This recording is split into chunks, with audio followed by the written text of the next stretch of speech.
jo herrata! Vincent Kenviksin maa kuuluu kiertue teatteriesiintyy täällä Lontoossa Haymarket teatterissa ainoastaan huomenna kello 21.00.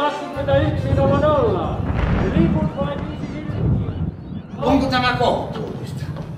Minä kysyn vaan, onko tämä kohtuullista? Veljeni ei ole koskaan tehnyt mitään minun hyväkseni ja nyt tuskin on henki erkaantunut ruumiista, kun minua jo vedotaan siinä toivossa, että elättäisin terveen naisen ja aikuisen pojan ja tytön, joita en ole elämässäni nähnyt. Toimittakaa tyttö naimisiin tai hankkikaa hänelle ja pojalle työpaikkaa. Toimittakaa, hankkikaa, helppoa teidän on puhua, mistä minä heille työpaikan hankin. Tunnetteko te herra Squeersin? Missä hän on? Herra koulumestari, eikö Spike on karannut?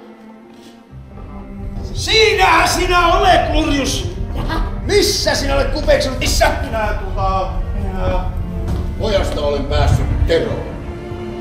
Toivon totisesti, että se nulki kuolee kuukauden sisällä alitravitsemukseen.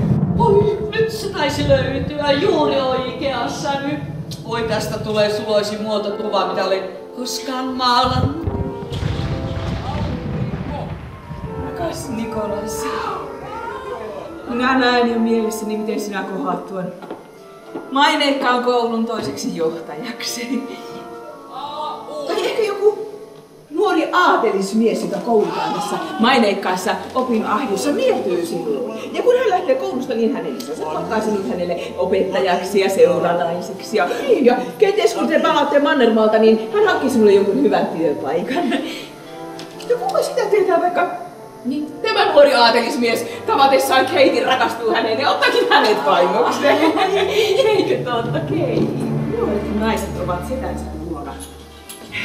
Tavanneet rakastettavia ja suunnattoman rikkaita herroja, menneet sitten näiden kanssa naimisiin lyhyen, mutta kiihkeän kosiskelun jälkeen.